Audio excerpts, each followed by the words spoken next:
Have you ever been angry, frustrated, or sad during your daily commute?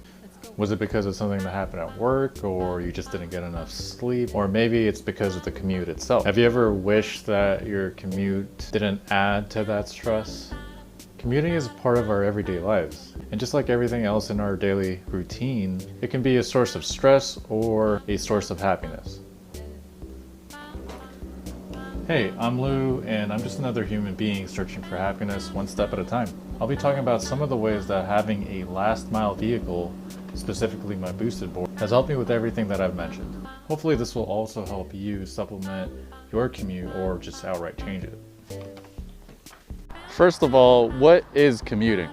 Commuting is the daily journey that everyone takes from their home to their place of work. There are various modes of transportation used to commute. The most popular ones are cars, public transportation, and bikes. Now, with every mode of transportation, there is the last mile. This is the distance between your transportation hub and your final destination. Now, your last mile can be anything from your parking spot to your home, or your bus stop to your office.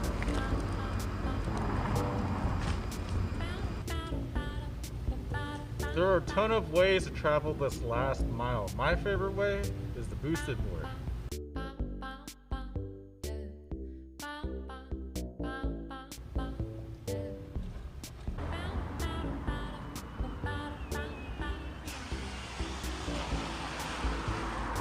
So now that we've gotten some of the basic concepts out of the way, let's talk about some of the problems that we come across during commuting. So one of the more common problems with commuting is traffic. Especially when you have a car, driving in Los Angeles is a nightmare, especially during rush hour. Just imagine this, you're driving down the 101, and about a mile away you see traffic come to a complete stop. Once you get there, you're in your car, you're waiting, you're surrounded by all these angry drivers who are also waiting. Not only that, you guys are moving probably an inch, maybe every 30 minutes. So your commute of what would take 30 minutes has now become about an hour, maybe even longer. Now, you can't really skateboard on the freeway, so imagine that scenario in an urban neighborhood, right? Where you can take a skateboard through. So you see a group of cars just sitting in traffic in an urban neighborhood. But you have your booster board or whatever you have to allow you to commute this last mile, whether it's a booster board, a one wheel, a skateboard, a bike, whatever it is. Most of these vehicles are versatile enough to ride on the street, back onto a sidewalk and in between cars, and basically just go through traffic and leaving these cars behind in the dust. All those problems associated with traffic, all the angry people, the road rage, all the waiting, you can essentially just ignore it all because your boosted board, your last mile vehicle is quick enough, versatile enough, and nimble enough to just get in between cars and just skate or ride on through. One other issue with commuting is that you're usually in an enclosed space. You're not exposed to the environment, you're not able to observe the environment, you're not able to interact with any of the outside environment, whether it's people, animals, whatever. I make it sound like you're in a forest or something. But my point is, say you're in a car, usually just focus on the road. You're usually trying to avoid crashing into other cars. You really can't take the time to just observe all the beautiful things around you. If you're on a boosted board, if you're on your last mile vehicle, you are outside, you are part of your environment, you're able to slow things down, you're able to observe everything, and your energy is not cooped up in a constricted space. You're out there with your environment.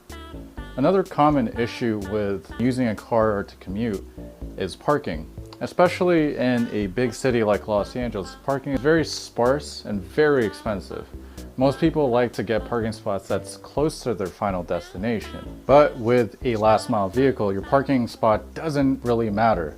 In fact, you might want to park even further away so you could ride that last mile even longer. The cost of commuting the traditional way, whether it's a bus or a car, can be pretty expensive.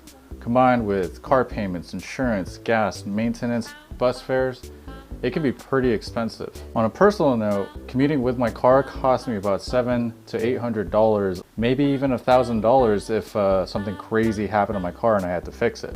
But for my Boosted board, it costs virtually nothing on a monthly basis. The only thing I had to pay for was for the board itself, which if it was new would be $1,600. But I got it secondhand, so it was only $600. And as far as maintenance goes, you only had to pay for replacing the motor belts, which is only 20 bucks. And recently I had to replace the motor, which is about 120 bucks. That doesn't happen very often. You don't have to replace the motor on a monthly basis. You may never have to replace the motor unless you're riding your Boosted board like crazy. But one thing to note, however, is that as of April 2020, Boosted boards went bankrupt. Ever since Boosted boards went out of business, Boosted board parts have been hard to come by. However, there is a third party based out in San Francisco that was able to purchase the remaining inventory from Boosted boards. All you have to do is just go to Boosted board's website and that company will be able to fulfill those orders for a limited time as of the making of this video. So those were just a couple of ways that my Boosted board has helped me with my commute. And hopefully this video will help you find your last mile vehicle to help you with your commute.